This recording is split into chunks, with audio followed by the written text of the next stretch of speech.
Yo, Bash, you been tripping on them hoes.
Yeah.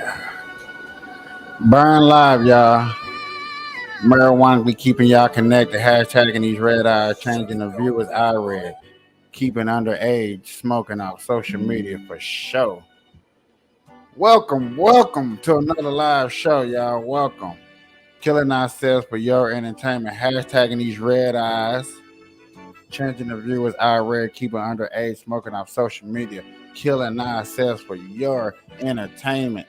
Sitting here with friends and family across the United States of America, starting a cannabis station. Y'all, we live on the Burn Live and the Cannabis Conservative channel. Good evening, good afternoon, ladies and gentlemen. Welcome to another marijuana news and marijuana station channel. What's up, y'all? Good evening, good evening. I didn't go live last night. My job has been taking on a lot of extra little stress, and I just wanted to relax yesterday because just things have been changing. Y'all know how it is. Same job, nothing changed, but then when things start changing, and you gotta adjust, it's just another way that you want to adjust to it. A lot of crazy things been going on in the world, y'all. United States is still not recovering from the little thing Santa has announced. 3 or 4 people have announced that they're going live. You had a racial controversy in Chicago. It technically wasn't racial controversial, but they still having racial controversy. They're raising money. A lot of little things. Sexual offenders in Seattle is getting take off forces. This thing I got a report that I'm gonna be doing. I'm just giving y'all a little lump sum of what's going on. But what's up, y'all? What's up? Let me start saying a shout out to everybody that comes into the live show. I am giving out a free gram of good old wax if you can give me a Democrat to put that they are Democrat in the comments and start coming regular to the shows. I'm trying to spread the love, spread the news, spread the joy, spread the confidence that I know what I'm talking about. So therefore, I'm just trying to grow a channel, spread the news, and have different ways of just showing some love. Y'all, if y'all know anybody that's really into smoking weed and really want to get up on their P's and Q's and not smoke weed and look dumb and feel dumb and not want to learn about what's going on in their surroundings, this is the place to be. So get your blunt, get your weed, get your smokes, get your joints, do whatever you need to come on up in here, get your smoke on. I'm serious. Like, I don't call my one channel Cannabis Conservative for nothing. We smokes, okay? We got the weed, I got the dab tool. But they haven't been punishing me like they used to be punishing me for doing this. So I'm happy, I'm grateful, I'm chilling. We chilling. Trying to get my resolution up. Hope this looks good. Sometimes I have to do a close up of myself to make sure that everything is good. That you know what I'm saying? Y'all seeing everything correctly. I love my layout, especially now that I know that I can damn near do this and be from one end to the other end. It's just like, yeah, I'm finally finding my middle ground. But it's beautiful. It's been a hard work. I got a long way to go. I'm doing this solo bolo. I'll be watching a lot of podcasters and people, especially in this marijuana industry, coming out here building a team. And shout out to everybody that's building their team and got their team together and they working together to build this community. On the other hand, there's nobody building a community like me. I am going to be that political asshole that you're not ready for and people are not going to talk about. And that's what I'm doing this for. I'm being the political marijuana and keeping that the marijuana group community is on our P's and Q's and nobody can ever count us out just because of some pothead. That's why I got the cannabis conservative group, but they can't count us out and call us idiots. So with that, got this first story that I'm about to get into, ladies and gentlemen. Yeah. We gotta be accountable for everybody that we put in this position. If you're not accountable for people that you're putting in these positions, they're gonna be able to walk, they're gonna be able to do what they want to do. And this, by us making these reports, telling these stories, doing these reports every day, this is us making people accountable. But I still need your help to make these people accountable. This is the Burn Live channel. This is the Cannabis Conservative channel. There's a lot of us out here that's speaking up that ain't been spoken to, you know? You know? So, without a further ado, y'all, I really want us to start getting into really seeing these videos for their true nature of helping and us learning what's going on. Okay. So this is about sex offenders and what's going on. I do believe in Seattle. And yeah, this is a report. And I just think it was interesting that I think we needed to discuss. So we're going to discuss it. She has touched me. If anyone wants to talk like that, you will be muted and then removed from this meeting. This is about equity. I don't care if you're a sex offender. Everyone deserves housing. Seattle, their homeless task force nominated a guy to join the board. In 2010, he was convicted of raping a 13-year-old. In 2012, he was charged with raping a 15-year-old. And then in 2018, cops found him living in a tent with a minor. What? Let's talk about it.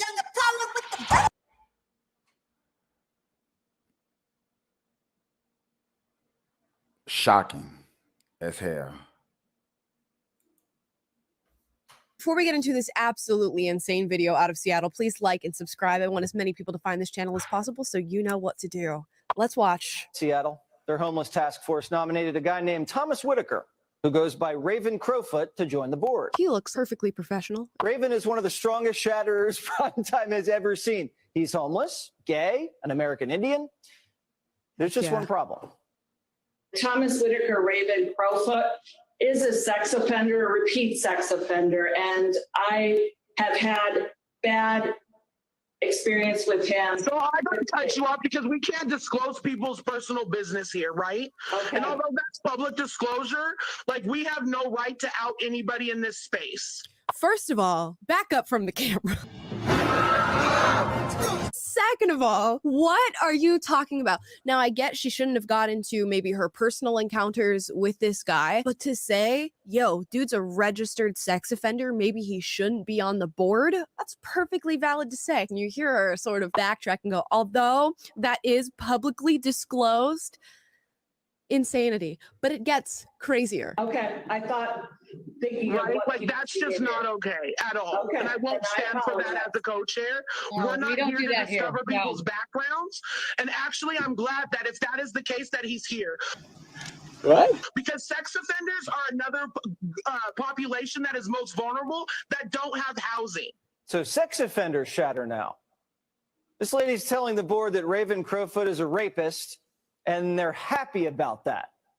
That doesn't make sense. They manage $250 million of mostly taxpayer money.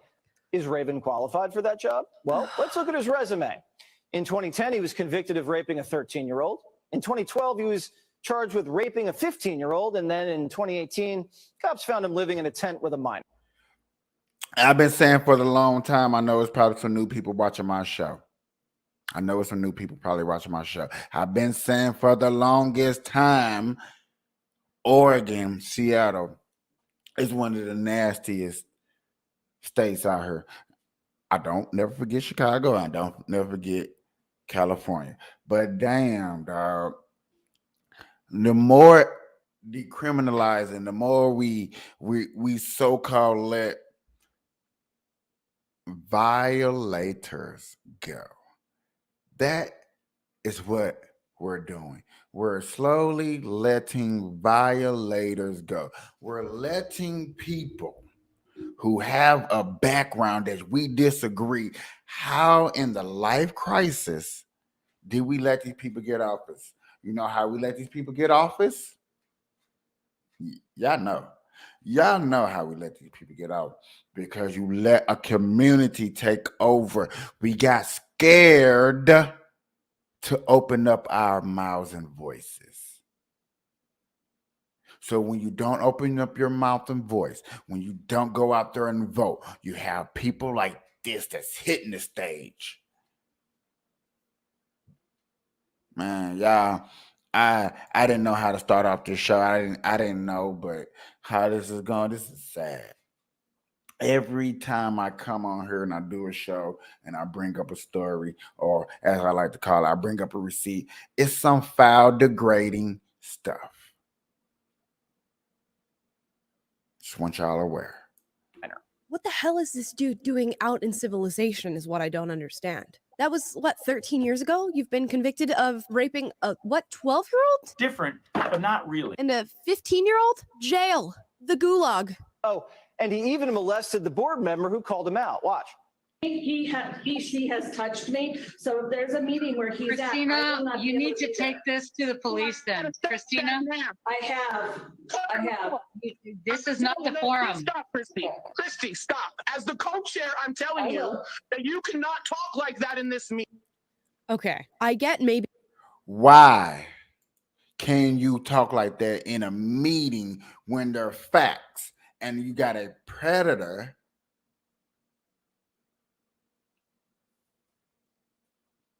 You got a predator, bro. We got predators. We got people that go out there personally and looking for these people, and my God, bro, when are we gonna wake up and see like this shit is real? Sorry for cussing, y'all. Try to be professional, but it's getting Maybe not being able to bring up personal accusations that haven't seen their way through the courts. But when she's actively trying to tell them, hey, guess what? He's a sex offender convicted of raping minors. And she's had these personal encounters. Don't you think that might be something they want to know? And maybe that's an HR thing, right? You bring up your personal encounters to HR, and maybe the fact that he's a convicted rapist, you can bring that up in this meeting. But it's absolutely crazy and wild that this lady is simply trying to advocate for herself and for the safety of other people on this board and saying, you know what, maybe he should not be the pick. And to see how adamantly she is defending this man and going as far as to say that she is glad that he's a sex offender because he's particularly vulnerable. What about the young children that he raped? They're particularly vulnerable. Disgusting. I will not have that here. If anyone wants to talk like that, you will be muted and then removed from this meeting, board member or public or not. This is about equity. And everyone deserves housing. I don't care if they're a sex offender. I don't care if they're black. I don't care if they're indigenous. I don't care if they're a criminal. I don't care if they're coming out of jail, prison. Everyone deserves housing. So everyone's equal, everyone shatters. Nothing you do is wrong. What a mentally unstable woman. You know what? I'll go out. He does deserve housing. Housing in a federal facility with prison guards. And for her to put together this list, everyone deserves housing. I don't care if they're a sex offender. I don't care if they're black. Pause. Oh, hold up. Sex offender and black, you're putting those in the same sentence to talk about who deserves housing. I get the point that she's trying to make, but can we be serious? You saw the guy. You heard. This the third time in a row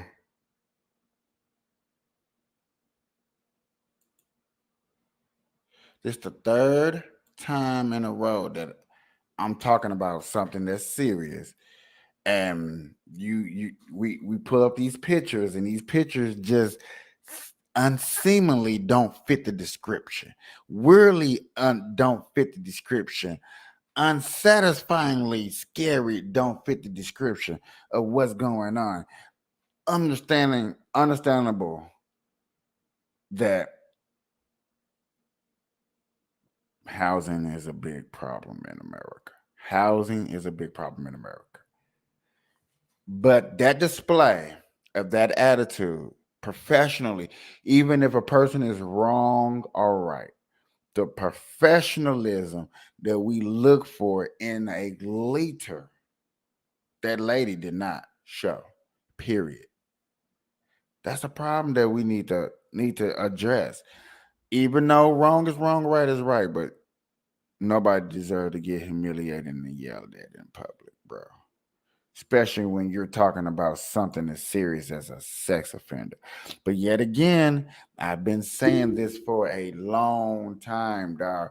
They're going to decriminalize sex offenders, and sex offenders that are getting locked up are going to find a way to get out real soon. It's going to be nasty. It's going to be disgusting. People are going to feel appalled. Excuse me. And you have every right to feel appalled.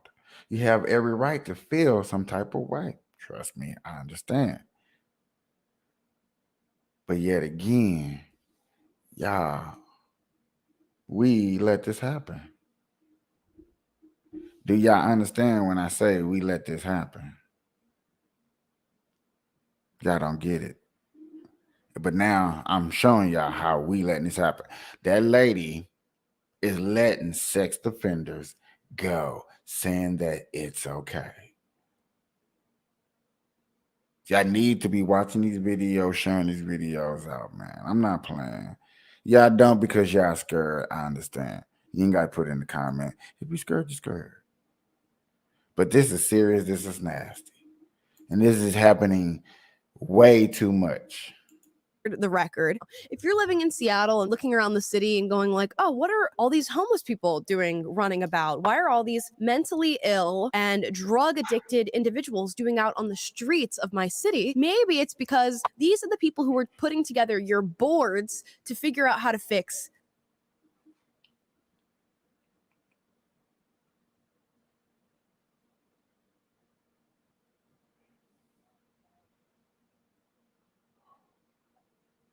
I love shows like this that put this out there.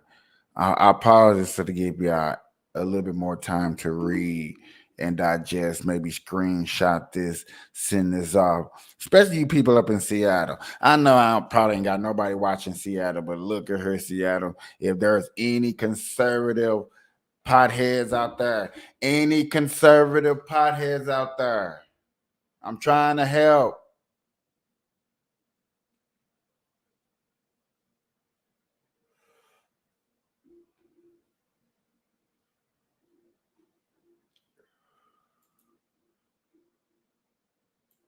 this housing issue. Unbelievable. I don't even know that I have any other words for this video, but we do have another one out of Seattle. Meet the new Social Housing Development Board in charge of millions of dollars in regard to social housing. Hello, my name is Ebo Barton. I use he, him pronouns, and I have lived experience with being chronically homeless, along with supporting the gender diverse community of Seattle. Oh, great. So he, him, they, them pronouns, and is supporting gender diversity and is an activist. Really going to solve the housing issue. Looking forward to that. Hi, my name is Devin Porschmidt. I'm one of the board members appointed by the Seattle Renters Coalition. I am a lifelong renter or renter for my whole adult life. Professionally, I am a Head Start teacher, so I work with low income and largely immigrant families. I have also had a lot of experience living in homes with unsafe conditions and poor maintenance and have that piece of lived experience. I am also a member of the Party for Socialism and Liberation and the Answer Coalition. I love that. And the Answer Coalition, for those of you who don't know, is Act Now to Stop War and End Racism. Because this is what we need in our cities that are overrun with a homelessness issue. These two videos are completely emblematic of every single problem that we're seeing right now in metropolitan areas. If you're living in Seattle right now, why? Maybe it's to defend. That shit's crazy, bro. I'm not gonna hold y'all with this. You know what I'm saying? There's probably a lot more stories out there going on. But we start off with Seattle. Seattle, I tried to move up there in Seattle. I have experience living in Seattle. I had experience debating with people in Seattle. When you look at me, you look at my skin color, you be like, okay, he's black. How is he talking this conservative shit? He's poor like me. Okay. Whatever. It's always this money thing when it comes to blacks and whites and Republicans and Democrats and who, what, where you live and what spectrum you're on.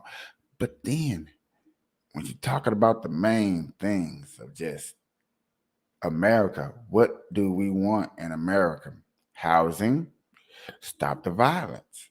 So here we go, a good one. On My stop the name is violence. Yolanda, Yolanda.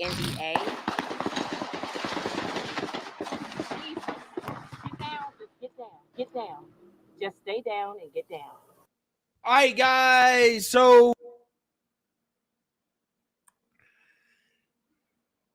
Y'all seen that? Quit playing with me. Y'all seen that? In Whitehaven, we were interviewing a woman about the Memphis PD's plan to enforce the city's teen curfew when out of nowhere, a drive-by shooting across the street. Watch. Gotcha. Say spell your name for me. My name is Yolanda, Yolanda.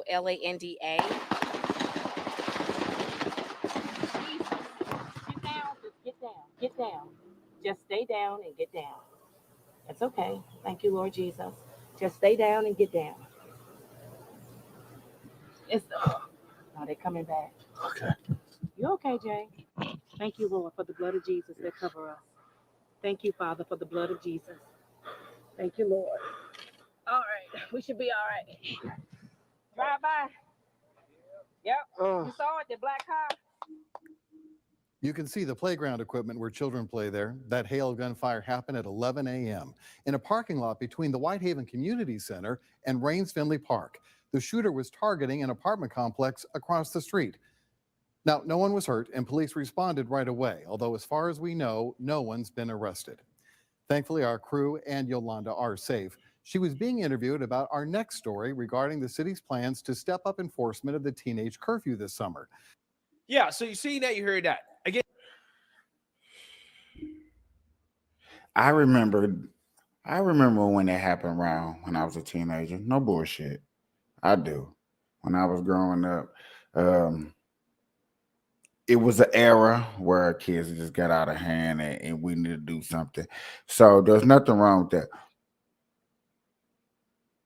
The only problem with then and now, you did have a lot of parents that were backing this up. Nowadays, that's one thing you can never say.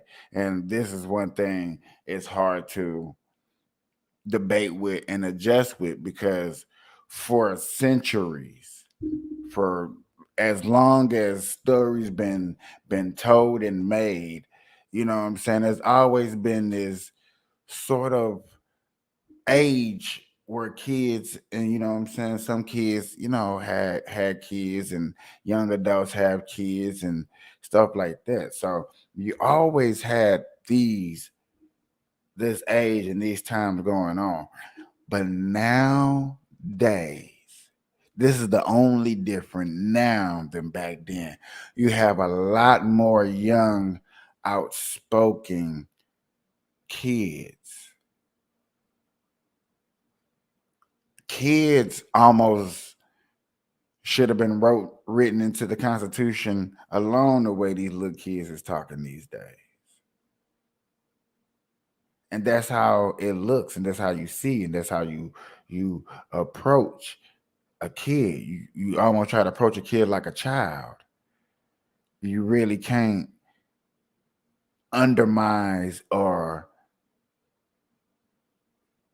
you see how you gotta watch what you say to a kid, because a kid can get you locked up. You know what I'm saying? I know the look.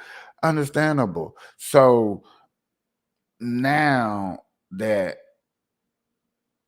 you want to protect the kids, or the kids shouldn't be out late, how can you divide? Because understandable, back in the 80s, 40s, like I'm gonna say 80s on back, when summer camps were affordable. That's I'm just gonna keep it 100. When camps were affordable, was 80s on the back. 90s, bro, it was hard to put your kid in a camp unless you were getting that dough. If you were struggling, you wasn't doing it. Just keeping it real.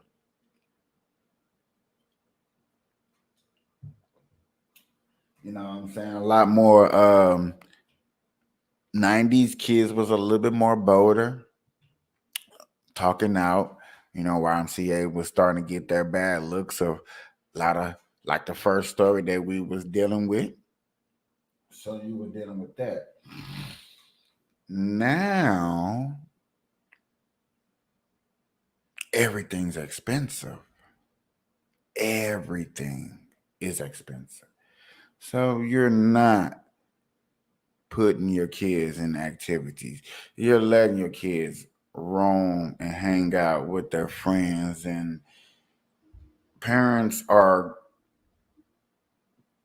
3/4 of the 10 happy that electronics and phones and gadgets is out, because like, I can't afford to put you in a camp, but I can afford to give you this game system that's gonna keep you occupied over the summer, because I don't have nothing for you to do because I don't make enough money. You see what I'm saying? So with the government kicking in and like, okay, well, we understand the parents can't do it. We're gonna give them curfews. Especially out here in Las Vegas, we have First Friday where everybody hangs out on Fremont, and a lot of people come out there and hang out and chill and live music, and it's beautiful. And they be like, okay, after a certain time, 17 and under, you got to go home. Y'all kids. This is adult time.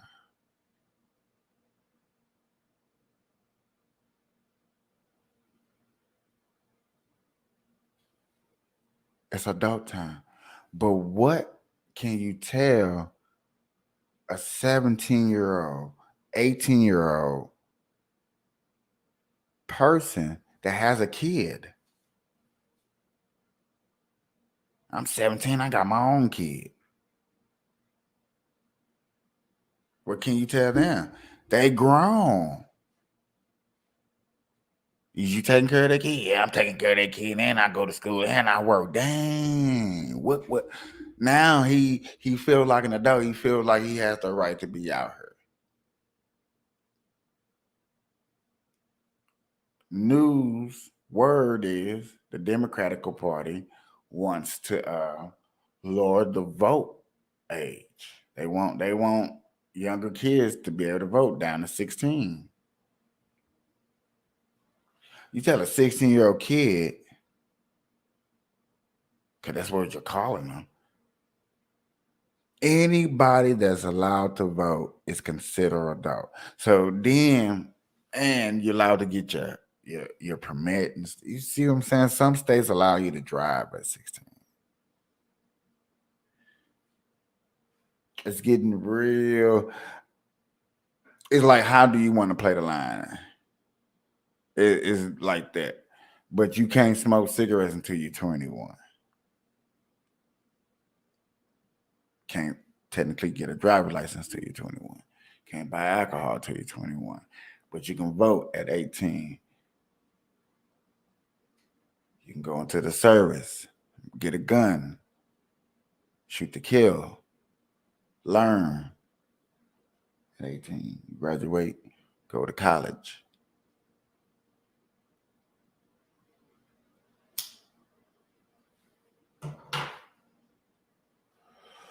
But then, like I said, you got this curfew. This curfew is to help us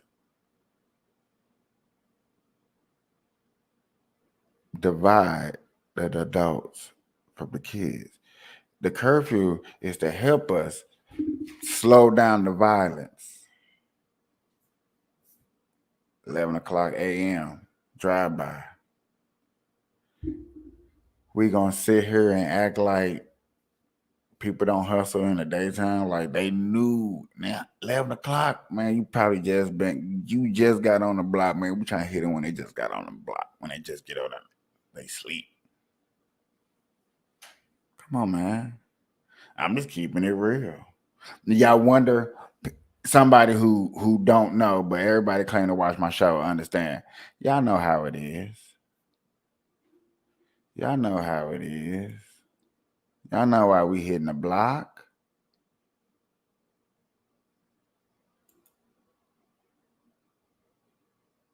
WREG's Jordan James in hopes of sharing their story to put an end to the violence. He joins us live now. And Jordan, what have you been able to find out? Hey, Stephanie, I spoke with a woman from that family, and she tells me that they are being targeted as a result of a minor dispute, and she's hopeful that an arrest can be made sometime here soon. And it's like too much going on. And I just can't. The last week has felt like an eternity for a Memphis woman. My kids can't even go outside no more.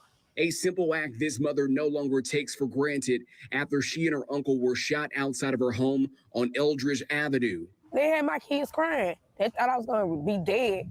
By me coming in the house and I was dripping blood from down there, I didn't know what was going on down there. She tells WRAG that this all stemmed from an argument at the B52 market where a man allegedly threatened to kill her after she confronted him about her child. She says the man then followed her home and opened fire.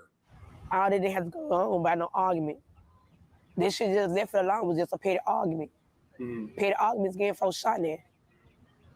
I could have lost my life, but I'm still here. Here, despite multiple gunshot wounds, as she continues to heal, she hopes others can learn from her pain. Stop arguing with folks and stop thinking y'all so hard out here, cause we ain't hard like we say we is and like we think we is. These folks are living ready to kill. And at last check, an arrest has not been made in this case. If you know anything, call Crime Stoppers. That number again, 901-528-CASH. Reporting here live outside of North Main Precinct, Jordan James, WREG, News Channel 3. Yeah, so it's not only just families and their kids living in fear. You also have restaurant owners and business owners as well, too, that are demanding action as they're living in fear due to the crime in Memphis. Take a look.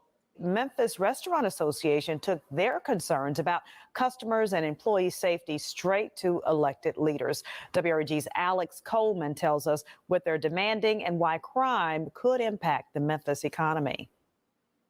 At a time when crime is directly affecting restaurants along with the safety of their employees and customers, members of the Memphis Restaurant Association are seeking answers and solutions and taking their concerns directly to the Shelby County Commission's Safety Committee. Big name restaurants from downtown on Beale to Huey's here on Poplar.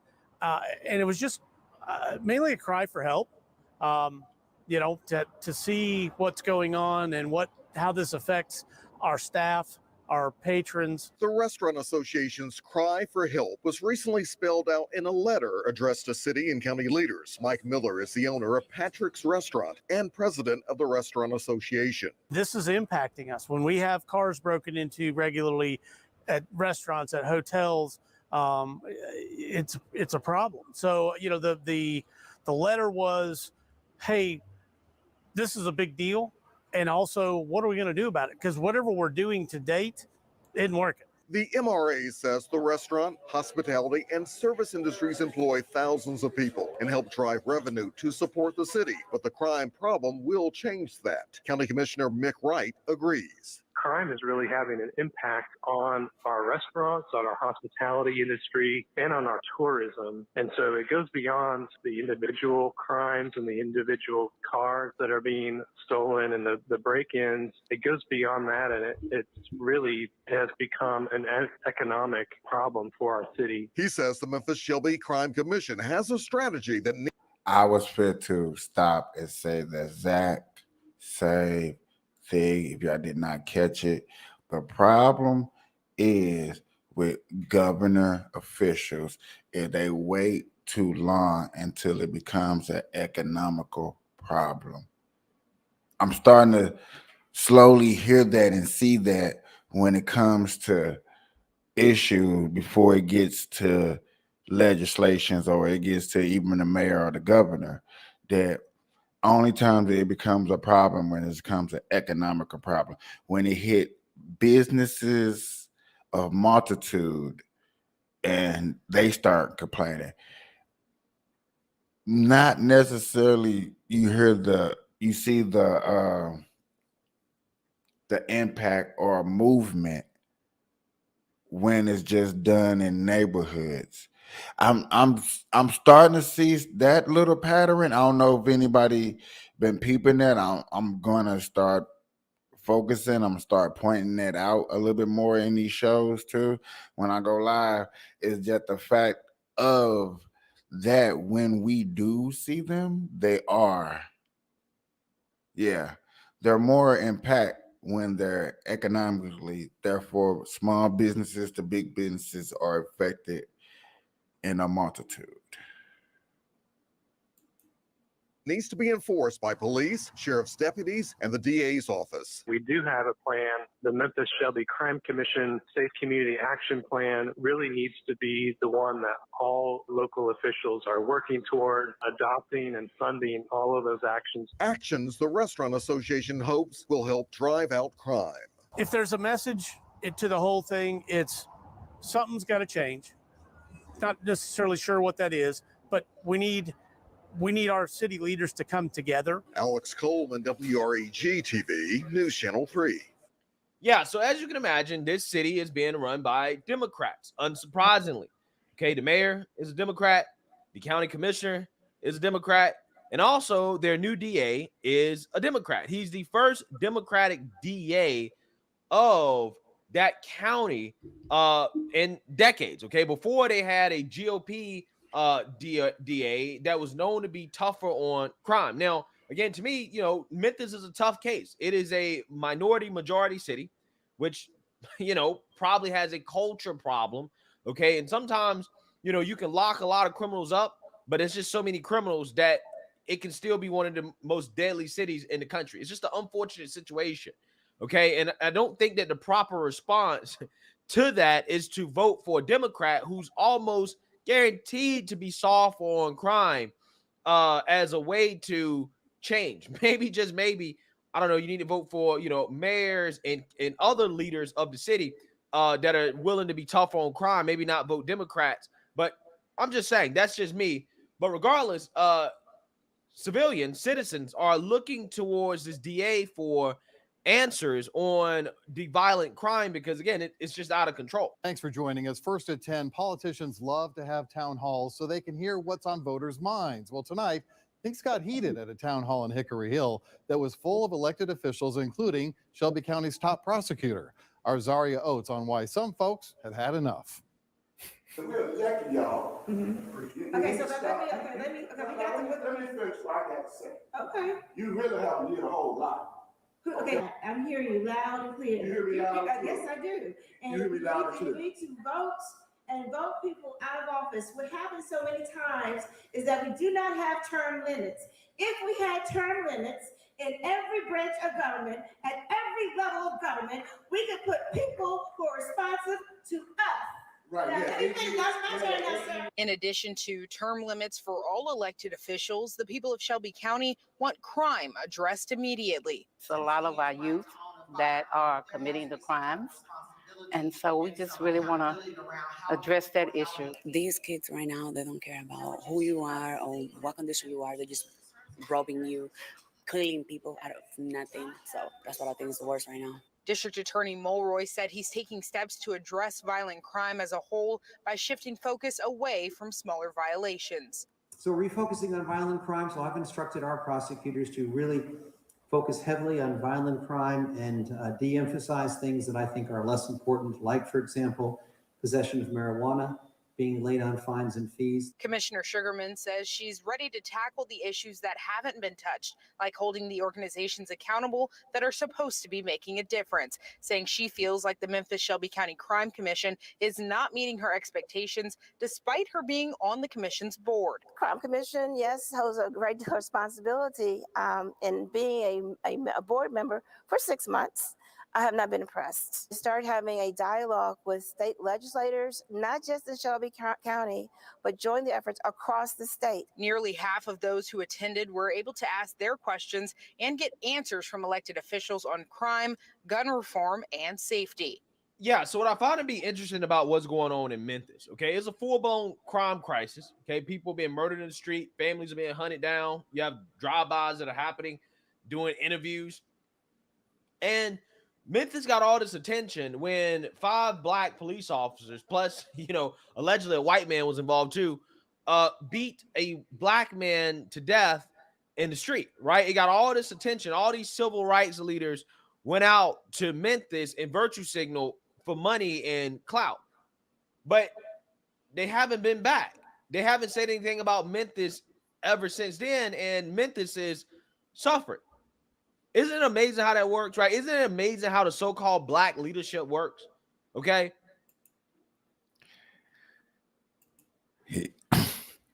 Yeah, I know he making his point right there. I ain't gonna play too much of that. I'm gonna stop right there because yet again he's making his point. He's making his point. Them Democratical ran states, black-owned states is just.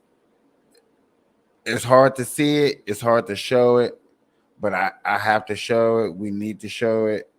We need to watch these things together and dissect it so we can learn from our mistakes.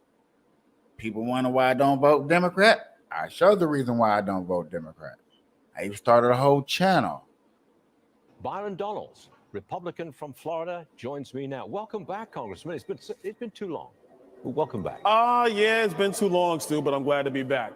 Tonight, DeSantis will be side by side with a very powerful guy. I think that's a political coup for DeSantis. And I think it's going to help him. I know you're with Trump. What do you say to this? Well, look, I mean, he's going to have to launch it. It's happening tonight. Elon Musk being there. Yeah, that's a big deal. I'll give it full credit. But there's a long way to go in this process. And unfortunately, the governor, he's got a lot of ground to make up. But one thing's very clear. We're going to have a very spirited primary. Once again, Republicans are proving that we actually like this thing called democracy. We're engaging debate. And that's a far cry from what the DNC and Joe Biden are doing. They're not even letting Joe Biden debate his Democrat opponents. So the party that's always lecturing.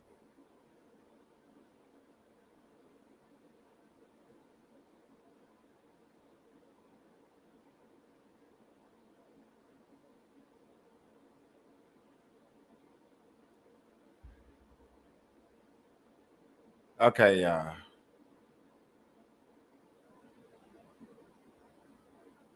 That's a well-mixed group of people. They always say the Republican is just full of white people. I'm just saying, this is what you hear. The Republican Party is full of white people. I don't see full of white people. I see all types of diverse up there. I see whites, blacks, Mexican. This is gonna be interesting. These candidates for 2024. I'm gonna have a blast covering it. And crack me some nice good jokes. Yeah, I'm gonna learn how to be a comedian when I get done doing this on me. Trust me, y'all. Republicans about democracy, frankly, doesn't believe in it. This is basically right now we're going to enter into a DeSantis versus Trump debate. You think this is the debate that America needs? Well, to be honest, I think it's going to be more than just Trump versus DeSantis.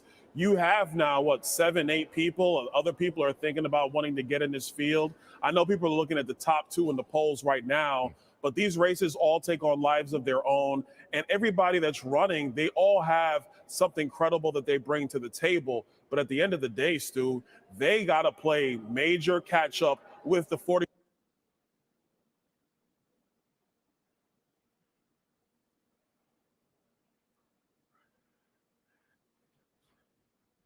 So, a little birdie told me, what's up, everybody? A little birdie told me that the reason that this is going down like this is to gather up all the candidates, and that DeSantis might be his running mate when it all said and done. Like, they just gonna go ahead and collapse. That's just what I heard. If that happens, then oh my God, Democrats, look out, because y'all in trouble. If he go get Carrie Lake, I think that'll be another awesome candidate from Arizona, you know what I'm saying? And then what she got, oh my, you know what I'm saying? I don't know. But that's just that's what little birdie had told me about this right here, and this what's going on. 45th president I don't know how of the United States. that is. I don't know how true that is. But if these two right here is going to team up, because right now Trump don't have a VP, because as you see, Mike Price he trying to run for president we all know he ain't gonna run. I just, like, no BS. I just started following Tim Scott, and his announcement, it wasn't strong enough. It wasn't like, hey, I mean business, you know what I'm saying? And what most of us over here, especially this channel, I don't care what nobody else does. This channel right here, you got to come with the facts. You got to come gritty. You know what I'm saying? You got to be able to, you know, are you ready to answer tough questions that you know that they're going to throw? That's what it's about. Are you going to answer them tough questions? You know what I'm saying? Are you going to be able to throw your candidate under the bus? Or are you going to be able to strategize an answer that's going to make you sound confident to get in the White House? Or are we going to vote in a black Republican? Interesting. That's just a very interesting question. People are like, Obama, you see what Obama did? I'm like, but he's a Democrat. My boy right here, I can't even pronounce his name. Ramasaway? Oh, who? What? Who? Hey, if I messed up his name, I'm sorry. Y'all know y'all just having a kick. But this is interesting. Because Donald Trump has a huge lead. I think in terms of the debate, our country does want to hear this because we're dealing with a president right now in Joe Biden who doesn't talk to anybody, doesn't engage with media. You never have any idea what's going on in his mind, if there's anything going on in there at all. So it's important to hear from people who are vying for the White House about what they want to do. And I think that's a good thing for the country. Senator Rick Scott is responding to the NAACP's travel advisory for Florida. He's issued his own advisory for socialists. And I'm going to quote this one. You're going to love this one, Congressman. Florida is openly hostile towards socialists and communists and those that enable them. Before traveling to Florida, please understand that the state of Florida devalues and marginalizes the contributions and the challenges faced by socialists and others who work in the Biden administration. So let's get serious for a second. You're a black man living in Florida. Have you come across any of the hostility that the NAACP talks about? No. I mean, look, this whole conversation is ridiculous. The NAACP statement is really, really stupid. I don't know why they thought this was going to be a winning issue, especially considering that the third largest population of black people in any state happens to be in Florida. Floridians, especially black Floridians, but all Floridians. Floridians. I'm sorry, I just had to laugh at that. I know y'all watching this didn't know that. I know for a fact y'all didn't know that unless y'all was from, y'all is not saying, hey, look at those Floridians over there. That's a beautiful. Y'all did not know that. I just learned that too. Well, I do that like a while back, but still. They're starting businesses. Their kids are thriving in our schools. They're actually able to live their lives free from government overreach. If there's anything that they should be concerned about, it's the living conditions in Portland, Oregon, or in Los Angeles, California, or Chicago, Illinois, or even my home city of New York City. They should be concerned about that and the implications on their children, on the kids, on black kids, and the implications on safety and security. Maybe the NAACP should focus on that. But in Florida, there's a reason why people keep coming, is because we know how to run a state and people are free to live their lives. One more for you. The co-host of The View, Joy Behar, says Tim Scott doesn't understand systemic racism. Watch this, please.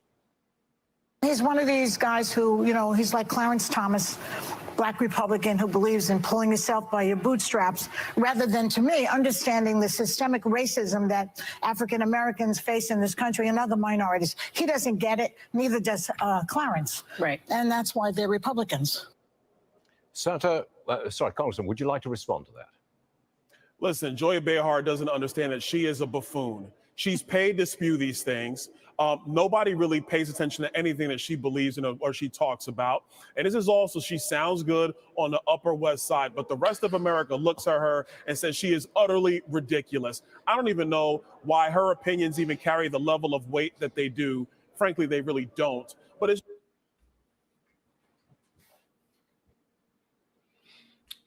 Okay, so pulling ourselves up by the boot, is that racist or something? That a racist statement? That don't mean work hard, strive for what you believe in, go for your goals. I thought that's what that meant. Pull yourself up by the bootstrap. More of an army terminology too. More of an army terminology. More of an army. I heard about this. In reality, Democrats have a terrible track record when it comes to race and equality and the rights of human beings. For example, this morning, Congresswoman AOC Alexandria Ocasio-Cortez asked Senator Ted Cruz to explain the history of the Democratic Party. Cruz responded, quote, "First, it was the Democratic Party that founded the KKK.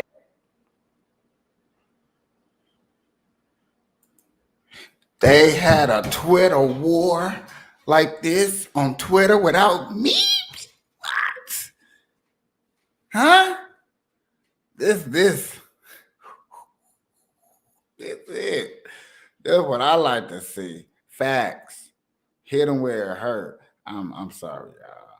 I shouldn't have did it like that. I'm gonna rewind it one more time. I love it. Cause AOC just be running her mouth like she got the, like, I don't know, man. She just be running her mouth, son. Like she got balls. Like she got balls. So she called out somebody. Remember, y'all, this is for the receipts, and she called out somebody he brought out with the receipts. Cruz responded, quote, "First, it was the Democratic Party that founded the KKK. It was the Democratic Party that wrote Jim Crow laws. Then the Democratic Party was the one that filibustered the Civil Rights Act. Add to this, our current president, Joe Biden, he was working to stop the integration of public schools because he didn't want them to become, quote, racial jungles." Those were Joe Biden's words, and he partnered with the former Grand Poobah. In 1977, Joe Biden was at the White House sipping old school Ritz crackers, sipping on the best Lipton tea. Joe Biden knows Secret Service grandson, Secret Service new son, Secret Service great-great-grandfathers went, come on, dog. Racial jungle.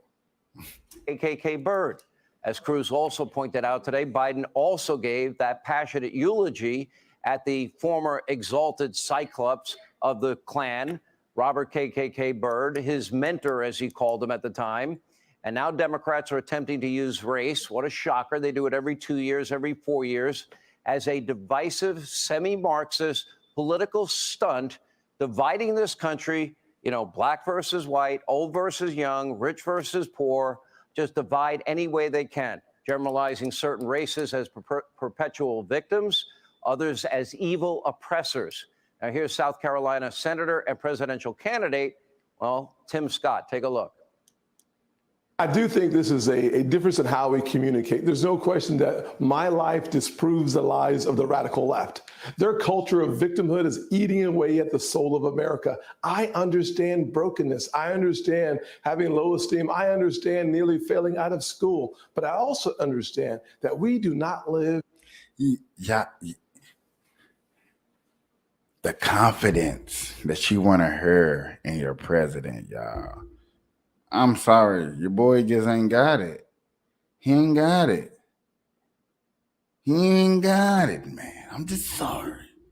Now, could he be a VP? Maybe. But president, nah. Tim Scott can be a president. I'm sorry.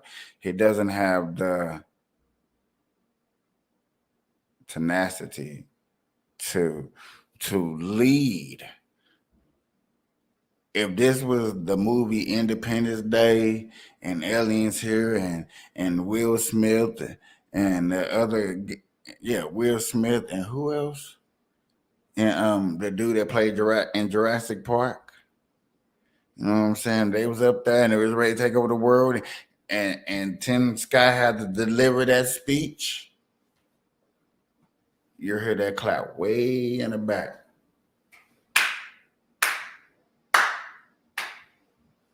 I'm sorry. You know what I'm saying? I need that. Let's go, America. Let's get it.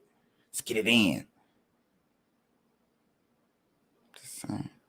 That's that fire you need to hear when that person speak, talking about the greatest country on earth. In a nation of grievance, we live in a nation of greatness. Now, I want to compare that thoughtful, intelligent message to Joe Biden's pitch to African-American voters. Take a look. You decide. You got more questions, but I tell you, if you have a problem figuring out whether you're for me or Trump, then you ain't black. There's your president. Anyway, so Congresswoman Ocasio-Cortez, are you proud of that? Are you proud that your president, the guy that you look up to, that leads your party, tried to stop the integration of public schools? He didn't want them to become, in his words, racial jungles. Do you endorse that message? Or do you think that maybe it's time for the Democratic Party to finally move away from its racist tendencies and candidates who once supported segregation and praised as their mentors former Klansmen? Anyway, let's give a warm audience welcome in studio tonight, Texas Senator Ted Cruz.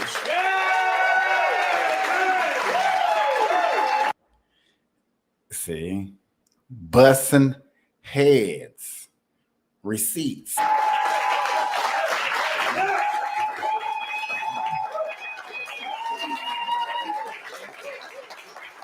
Well, that was I bet you it's a lot easier to perform and to go live in front of a live audience than it is just to hit up a bunch of cameras. Also, it's probably easier and quieter. You know what I'm saying? You can't mess up. But to be in front of an audience, oh man. I ain't gonna lie to you. Them all look like his relatives. They look like sisters, uncles, nieces, and nephews, and they're all related to him. For real. If they was outside waiting, like, I understand it's the news, so what type of crowd really want to sit there and listen to the news live like that? I mean, yeah, that's one type of audience. You know what I'm saying? To get the experience, they probably got the back pay experience, or they're in the journalism or something. Probably a couple of the investors, like, hey, we invested how much money into this? $10 million. We invested $10 million into the. I'm gonna go sit live in front of one of these shows and take notes. Make sure they doing the news right. Especially Grandpa up here with this nice blue suit. I don't know if y'all can see my little mouse twirling, but yeah, looks like a lot of relatives over in that damn audience. I'm just joking, y'all. I'm just cracking little jokes. That was a great exchange with AOC. Oh, look, it was. She asked if I was willing to engage. I don't think she wanted the answer to be yes. And I will say one of the stunning things for the little socialist from New York, she hadn't said a word in response. I don't think there is a response. That was too big. You know, but people may not know this. Alan Dershowitz. That's as far as I'm gonna go with that one. That's all I wanted y'all to see. I seen that earlier. I was like, straight up, we really calling each other out on Twitter. Like, they really calling each other out on Twitter like that, dog, man. If they don't sit, you don't sit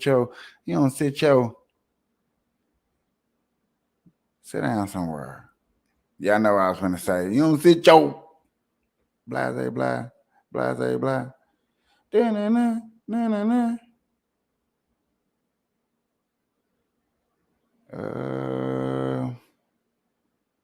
Do I got one more real quick one?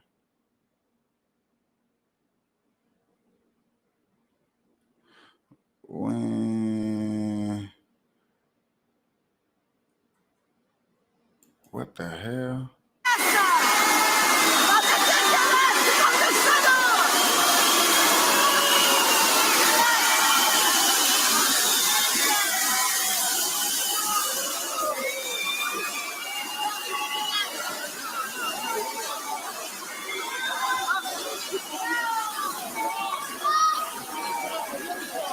What the hell?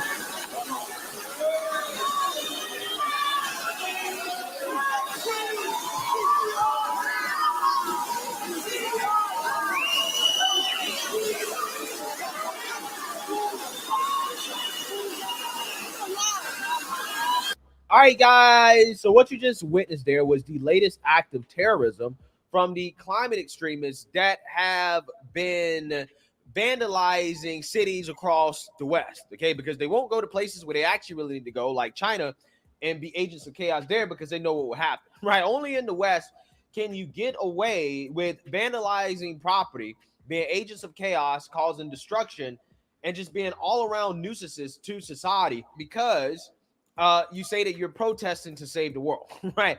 Again, that would not fly in China, which is why you don't ever see them in China, but you do see them in the United States. Yeah, that was dumb. I just wanted to see what it was about. I ain't finna hold y'all up on that doggone story. I'm not. I was curious. I know y'all was a little bit curious. I was just a little bit curious. Man, it's been an hour. Y'all know how I do. We're gonna be chilling up here for an hour. I ain't gonna hold y'all. It's been a good show again. I appreciate everybody stopping through. Share this out so people can learn. If you bring a Democrat up in here, get a free grandma wax. Free grandma wax. Bring a Democrat by her. On me. It's been a good one, y'all. Good night. Peace.